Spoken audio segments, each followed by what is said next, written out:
हम लोगों में से बहुत से लोग भूतों और आत्माओं पर यकीन करते हैं, तो कुछ लोग इन पर यकीन नहीं करते हैं। लेकिन हमारे यकीन करने या ना करने से इन्हें कोई फर्क नहीं पड़ता है। मैं भी उन्हीं लोगों में से एक था जो कभी इन सब बातों का मजाक उड़ा दिया करता था। लेकिन उस रात मेरे साथ घटी घटना ने मुझे इन सब बातों पर यकीन करने पर मजबूर कर दिया। आप देख रहे हैं एनआरके डार्क स्टोरीज। तो चलिए बढ़ते हैं आज की एक और दिल दहला देने वाली कहानी की ओर। मेरा नाम आनंद है और मेरी उम्र इस वक्त तकरीबन 21 वर्ष की है और मैं उत्तर प्रदेश के एक छोटे से गांव से निवास करता हूं। ये कहानी शुरू होती है आज से तकरीबन 1 साल पहले, जब मैं लखनऊ से अपनी पढ़ाई पूरी करके घर लौट रहा था। मेरी यात्रा बस से लखनऊ से गोरखपुर की थी। मैंने अपनी सारी तैयारियां कर ली थी। मार्केट करने की वजह से और दोस्तों से मिलने के चक्कर में मुझे समय बीत जाने का जरा भी अंदाजा नहीं मिला और कब शाम हो गई मुझे पता ही नहीं चला। मैं अपने सारे दोस्तों से मिलकर अब लखनऊ बस स्टेशन की ओर निकल पड़ा। मेरी पढ़ाई पूरी हो गई थी और अब शायद ही उन दोस्तों से मैं फिर कभी मिल पाता। इस बात का मुझे बहुत अफसोस हो रहा था। मैं अपने गाँव काफी समय के बाद लौट रहा था और कब इन सब ख्यालों के बारे में सोचते हुए ऑटो बस स्टेशन पर आकर रुक गए मुझे पता ही नहीं चला। उस ऑटो वाले ने मुझे एकदम से झकझोरते हुए कहा, अरे ओ भाई साहब, किन ख्यालों में खोए हो, बस स्टेशन आ गई है। मैं हड़बड़ाते हुए एकदम से ऑटो से उतरा। एक तरफ मुझे अपने कॉलेज के दोस्तों से बिछड़ने का दुख था तो एक तरफ मुझे अपने गांव लौटने की खुशी। खैर, मैंने उस ऑटो वाले को उसके किराए के पैसे देकर लखनऊ से गोरखपुर जाने वाली बस की खोज करने लगा। कुछ देर में मुझे एक बस मिल गई जो लखनऊ से गोरखपुर जाने वाली थी। मैं तुरंत ही उस बस में जाकर बैठ गया और बस चलने का इंतजार करने लगा। मैं उस बस में सबसे पीछे वाली सीट पर खिड़की के पास बैठा हुआ था क्योंकि मुझे चलती गाड़ियों से बाहर देखने का नज़ारा बहुत पसंद है। बस भरने में काफी वक्त लग रहा था। मैंने अपना मोबाइल निकाला तो देखा कि रात के 9 बज रहे थे। मैं तब तक अपने मोबाइल में यूट्यूब पर एनआरके डार्क स्टोरीज की भूतिया कहानी देखने लगा। मुझे भूतिया कहानियां देखने का बहुत शौक था कि तभी एक आदमी जो मेरी हम उम्र का था वो मेरे बगल वाली सीट पर आकर बैठ गया और मुझसे कुछ बातें करने की कोशिश करने लगा। लेकिन मैंने उसकी बातों को इग्नोर किया कि तभी वो लड़का भी मेरे फोन में भूतिया कहानियों को बड़ी रुचि के साथ देखने लगा। कि तभी हमारी बस भी अब चलने लगी। अब मैंने उस लड़के से थोड़ी बात करने की कोशिश की। मैंने उस लड़के से पूछा, क्या नाम है भाई आपका? मेरी बात पर उस लड़के ने बताया कि उसका नाम शुभम है और उस लड़के ने मुझसे कहा, कहाँ जाना है आपको? मैंने उस लड़के से जवाब देते हुए कहा, मैं गोरखपुर जा रहा हूँ। और आप? उस लड़के ने मेरी बात का जवाब देते हुए कहा, मैं भी यहीं गोरखपुर ही जा रहा हूँ। और देखते ही देखते हमारे बीच बातें होनी शुरू हो गई। हम बस के लास्ट वाले सीट पर बैठे थे। मैं खिड़की के पास बैठा हुआ था तो वो लड़का मेरे बगल में बैठा था। बातों ही बातों में हमारे बीच भूतों और आत्माओं के बारे में बातें होनी शुरू हो गई। शुभम ने मुझसे पूछा, मैं भूतों और आत्माओं पर यकीन करता हूँ या नहीं? मैंने उसकी बातों का जवाब देते हुए कहा, नहीं, मैं भूतों पर यकीन तो नहीं करता, लेकिन इनके बारे में मुझे जानने में बहुत रुचि है। शुभम ने मेरे मुंह से इतना सुनते ही थोड़ी गंभीरता से मुझसे कहा, क्यों, तुम भूतों पर यकीन नहीं करते? तो ये गले में लॉकेट कैसा? मैंने शुभम से कहा। मैंने उस लड़के से कहा, ये लॉकेट मेरे बाबा ने मुझे कॉलेज आने से पहले पहनाया था और मुझसे कहा था कि यह मेरी पूरी शक्तियों से रक्षा करेगा। मैंने अपने बाबा की बात रखने के लिए इस लॉकेट को अभी तक अपने गले में पहना हुआ है। और रही बात मेरी भूतों पर यकीन करने की, तो मैं इन पे इसलिए यकीन नहीं करता। मैंने कभी अपनी आंखों से ऐसी घटना होते नहीं देखा है। भूतिया लगे, मैंने लोगों के मुंह से और कहानियों में सुना है भूतों के बारे में, लेकिन क्या वो सच है और क्या वो घटनाएं सच्ची होती है, इसका कोई कठोर सबूत तो नहीं है ना।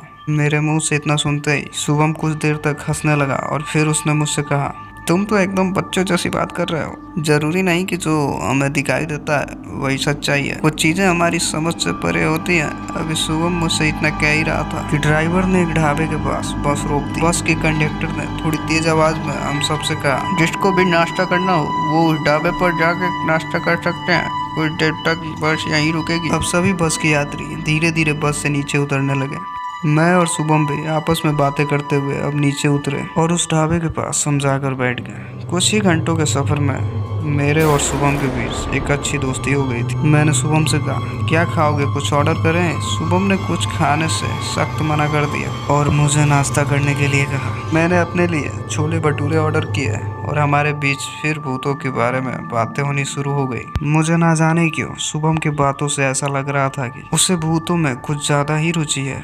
मैं उसकी बातें काट कर किसी और चीज के बारे में बातें करता तो फिर घुमाकर भूतों के बारे में ही बातें करने लगता। कि तभी मैंने अपनी नजर चारों तरफ घुमाई तो मैंने देखा कि आसपास के लोग मुझे बड़ी अजीब तरीके से घूर रहे थे। ऐसा लग रहा था कि उन्होंने कुछ बहुत अजीब सी चीज देख ली हो। कि तभी मुझसे कुछ दूरी पर बैठा एक अधेड़ उम्र का आदमी मुझे बड़े अजीब तरीके से घूर घूर कर देख रहा था। उसने मुझे इशारा से अपने पास बुलाया। कि तभी शुभम ने मुझसे थोड़ी देर में आने के लिए कहकर टॉयलेट करने चला गया।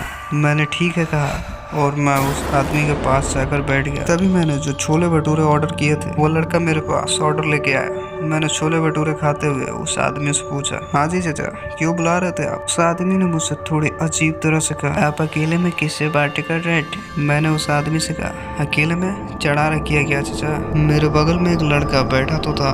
उस आदमी ने मुझसे थोड़े चौकन्ना रहने के लिए कहा और उस आदमी ने मुझसे बताया कि कई लोगों की मौत रात में सोते वक्त हुई है। मैंने थोड़ा हैरानी से उस आदमी से पूछा, सोते समय किसी की मौत कैसे हो सकती है? उस आदमी ने मेरी बात का जवाब देते हुए कहा, हाँ सोते वक्त कहते हैं कि इस रास्ते से जो भी गुजरते वक्त गहरी नींद में होता है उसकी मौत हो जाती है और उसकी मौत की वजह आज तक किसी को पता नहीं चला। यहाँ नींद में मारने वाले एक प्रेत का बहुत खौफ है। तुम संभाल के जाना, कोशिश करना कि तुम्हें नींद ना आए। मैंने उस आदमी से पूछा कि ये प्रेत के बारे में और कुछ आपको पता है और अगर किसी को इससे बचना हो तो वो कैसे बचेगा? उस आदमी ने मुझे बताया किसी भी परिस्थिति में नींद नहीं आनी चाहिए और वो आदमी मुझसे उस प्रेत के बारे में और कुछ बताने ही वाला था कि तभी बस के कंडक्टर ने आवाज लगाई, सब अपनी अपनी सीट पर आके बैठ जाएं, बस अब निकलने वाली है। उस कंडक्टर की बात सुनकर सभी लोग अपने अपने सीट पर बैठने के लिए जाने लगे। लेकिन मैं शुभम को ढूंढ रहा था क्योंकि उसने मुझसे कहा था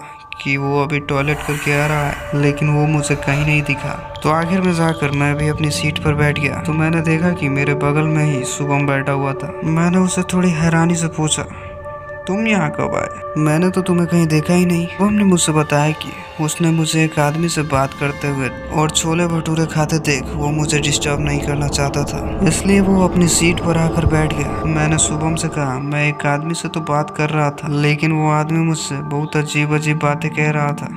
वो मुझसे कह रहा था कि सोना मत, नहीं तो कोई प्रेत तुम्हें मार देगा। इस रास्ते पे कई लोगों की सोते वक्त मौत हो चुकी है। क्या तुम्हें इस बारे में कुछ पता है? मेरी बात सुनकर शुभम हैरान होने के बजाय अजीब तरीके से मुस्कुराने लगा। मुझे यूं से मुस्कुराता थे कुछ समझ नहीं आ रहा था। कि तभी शुभम ने मुझसे बताया कि हाँ उसने भी इस बारे में काफी कुछ सुना है। मैंने शुभम से कहा, मुझे बताओ फिर आखिर क्या है इस प्रेत का रहस्य और कब से ये घटना घटने लगी? तो मेरी बात का जवाब देते हुए शुभम ने मुझसे इस बारे में बताते हुए कहा, मुझे इस बारे में सटीक जानकारी तो नहीं है लेकिन मुझे जितना पता है मैं तुम्हें बताता हूँ। मैंने बुजुर्ग लोगों से सुना है कि आज से तकरीबन 100 साल पहले यहीं के पास वाले जंगल में एक तांत्रिक शाम के वक्त तप कर रहा था। वो अपने ध्यान में लीन था कि तभी 3 आवारे लड़के न जाने कहां से उस जंगल में घूमते घूमते आए थे। फिर उन्हीं में से एक लड़के की नजर उस तांत्रिक पे पड़ी। उन लड़कों की उम्र 20 से 21 वर्ष की थी।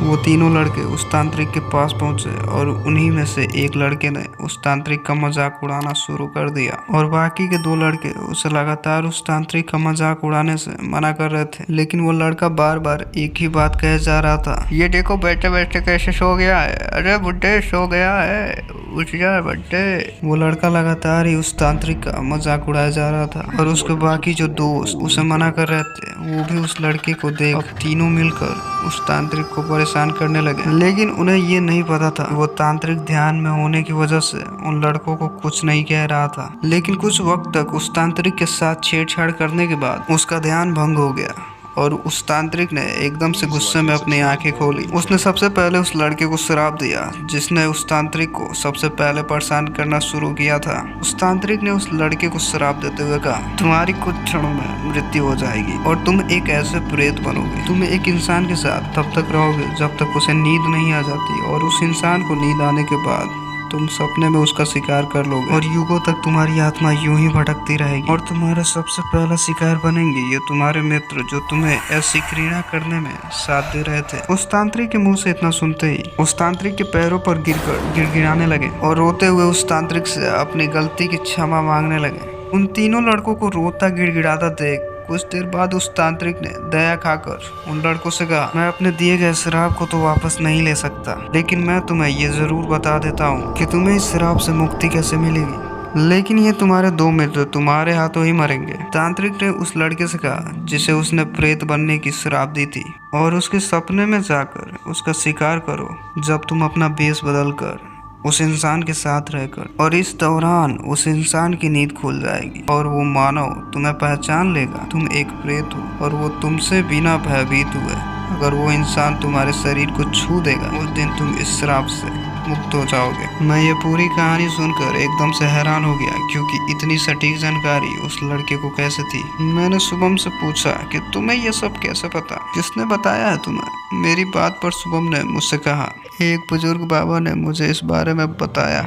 देखो ना, रात बहुत हो गई है, हम थोड़ा आराम कर लेते हैं। मैंने शुभम की बात पर कहा, हाँ रात तो बहुत हो गई है, ठीक है चलो कुछ देर आराम कर लेते हैं। लेकिन मेरे दिमाग से एक बात तो उतर ही गई थी कि उस आदमी ने मुझे सोने से सख्त मना किया था जो ढाबे पर मुझे मिला था, और कब आराम करते करते मेरी आंख लग गई मुझे पता ही नहीं चला। मैंने देखा कि अब बस एक सुनसान जंगल से होकर गुजर रही थी, जहाँ ना तो घर थे और ना ही कोई रोशनी। चारों तरफ अंधेरा ही अंधेरा, और जंगल के चारों तरफ से लोमड़ियों की रोने की आवाजें आ रही थी, तो कहीं किसी औरत की खौफनाक चीख सुनाई दे रही थी। और जैसे ही मैं अपनी सीट से उठा तो बस के अंदर का वो खौफनाक नज़ारा देखकर मैं एकदम से दंग रह गया, क्योंकि उस बस में कुछ लोग पूरी नींद में थे तो कुछ उनके बगल में बैठे हुए थे। वो उन लोगों को जानवरों के जैसे नोच नोच कर खा रहे थे। मैं बड़े हिम्मत के साथ उस ड्राइवर की ओर बढ़ने लगा कि तभी उन्हीं में से कुछ लोग मुझ पर भी हमला करने की कोशिश करने लगे। कि तभी उनमें से किसी ने मेरा हाथ जैसे ही पकड़ा, वो कुछ दूर जा गिरा। मैं अब ड्राइवर के सीट के पास पहुंचा तो मैंने देखा कि अब ड्राइवर भी उन्हीं पागलों के जैसा बर्ताव कर रहा था, और एकदम से हमारी बस एक पेड़ से जा टकराई, जिसके वजह से अब सभी लोग उठ खड़े हुए। चारों तरफ का नजारा एकदम खौफनाक था। मैं उन लोगों की भीड़ में शुभम को ढूंढ रहा था कि तभी किसी ने मेरे पीछे से मेरे कंधे पर हाथ रखा। मैंने एकदम से पीछे मुड़कर देखा तो बस का कंडक्टर था। उसने मुझसे कहा, अरे ओ भाई साहब, कहाँ बस में इधर उधर घूम रहे हो, जाओ अपनी सीट पर जाके बैठ जाओ। और मैं एकदम से पीछे मुड़ा तो मैंने देखा कि सब लोग सो रहे थे और सब कुछ नॉर्मल था। ऐसा लग रहा था कि कुछ हुआ ही ना हो, और हमारा बस भी सही सलामत हाईवे पर चल रहा था। मैं वापस जाकर अपनी सीट पर जैसे ही बैठा तो मैंने देखा कि मेरे बगल में शुभम नहीं था, लेकिन अभी भी मुझे उन लोमड़ियों की रोने की आवाज़ें सुनाई दे रही थी। कुछ समझ में नहीं आ रहा था कि मेरे साथ क्या हो रहा है कि तभी मेरे कानों से एक आवाज़ आके टकराई, किसे ढूंढ रहे हो? मैंने जैसे ही अपने बगल वाली सीट पर देखा तो मैंने देखा मेरे बगल में शुभम बैठा हुआ था। मैंने थोड़ी गुस्से में कहा, अरे पागल, कहाँ चले गए थे तुम चलती बस से? उसने मेरी बातों का कोई जवाब नहीं दिया, लेकिन मुझे शुभम के बर्ताव में कुछ अजीब लग रही थी। मैं शुभम से कुछ कहने ही वाला था कि अचानक उसकी आंखें सुर्ख लाल हो गई, और देखते ही देखते उसके आगे के 2 दांत बड़े हो गए, और वो एक एक करके बस में बैठे सो रहे लोगों के गले में अपनी दांत चुभोकर खून पीने लगा। तभी मैंने जोर से चीखते हुए डरे आवाज में कहा, शुभम तुम ये क्या कर रहे हो? मेरी बात सुनकर शुभम, जो एक दानों में बदल चुका था, वो एकदम से मेरी ओर मुड़ा। मैं उसका भयानक रूप देखकर इतना डर गया था कि मैंने डर के मारे अपनी आंखें बंद कर ली। फिर कुछ देर बाद ही जैसे मैंने अपनी आंखें खोली तो मैंने देखा कि शुभम ने एक एक करके बस के सभी लोगों को अपनी नुकीली दांत धंसाकर मार दिया था, और वो लोग भी अब शुभम के जैसे ही अब धीरे धीरे बनने लगे। और फिर देखते ही देखते वो सभी लोगों की आंखें एकदम से लाल हो गई और उनके आगे के 2 दांत बड़े हो गए, और फिर धीरे धीरे वो लोग मेरे ओर बढ़ने लगे। उन लोगों को अपनी तरफ बढ़ता देख मैं डर के मारे बस के चारों तरफ देखने लगा। मैंने बस की खिड़की तोड़कर भागने की कोशिश की, लेकिन ऐसा लग रहा था कि मेरे शरीर में ताकत जरा भी नहीं बची है। मैं अपनी पूरी जान लगाकर भी बस की खिड़की नहीं खोल पा रहा था कि तभी सारे लोग जो एक भयानक दानव बन चुके थे वो मेरे पास आकर खड़े हो गए, और उस भीड़ से शुभम एकदम से बाहर निकला और मेरी गले की ओर जैसे ही झुका, मेरी एक जोरदार चीख के साथ नींद खुल गई। तो मैंने देखा कि हमारी बस अभी भी रोड पर चल रही थी। सब कुछ नॉर्मल देख मेरी जान में जान आई। मैंने अपने बगल में देखा तो शुभम अपनी आंखें बंद किए सो रहा था, मैंने उसके कंधे पर हाथ रखा और उससे कहने लगा, यार शुभम, मैंने अभी बहुत भयानक सपना देखा है। मैंने देखा कि तुम दानों में बदल गए थे। कि तभी एकदम से शुभम ने अपनी आंखें खोली तो उसकी आंखें ठीक वैसी ही लाल थी जैसे मैंने सपने में देखा था। तुम ही वो प्रेत हो जिसके बारे में तुमने मुझे बताया था। और उस दौरान मेरा हाथ उसके कंधे पर ही था। मैंने अपने मन में यह सोचकर थोड़ा हिम्मत रखा कि मेरी इससे अच्छी दोस्ती हो गई है, शायद ये मुझे नुकसान न पहुंचाए। कि तभी मैं उससे कुछ और कह पाता इससे पहले वो न जाने कहाँ दृश्य हो गया। और सुबह जैसे ही हमारी बस गोरखपुर उतरी, हमारे बस में कई लोग मर चुके थे और उनकी मृत्यु का कारण उनके शरीर में खून न होना बताया गया। शायद मेरा वो सपना हकीकत में घट रहा था और उस प्रेत ने शायद मेरा इसलिए कुछ नुकसान नहीं किया कि मेरे बाबा की दी हुई वो लॉकेट मेरे गले में थी। तो दोस्तों, आपको ये कहानी कैसी लगी? अगर ये वीडियो आपको पसंद आई हो तो वीडियो को लाइक करके हमारे चैनल को सब्सक्राइब कर ले ताकि आगे आने वाली और भी वीडियोस आपसे मिस ना हो जाए। पूरी वीडियो देखने के लिए आपका बहुत बहुत धन्यवाद। अगर आपके पास भी कोई ऐसी हॉरर स्टोरीज है तो इसे शेयर करें हमारे इस ईमेल आईडी पर।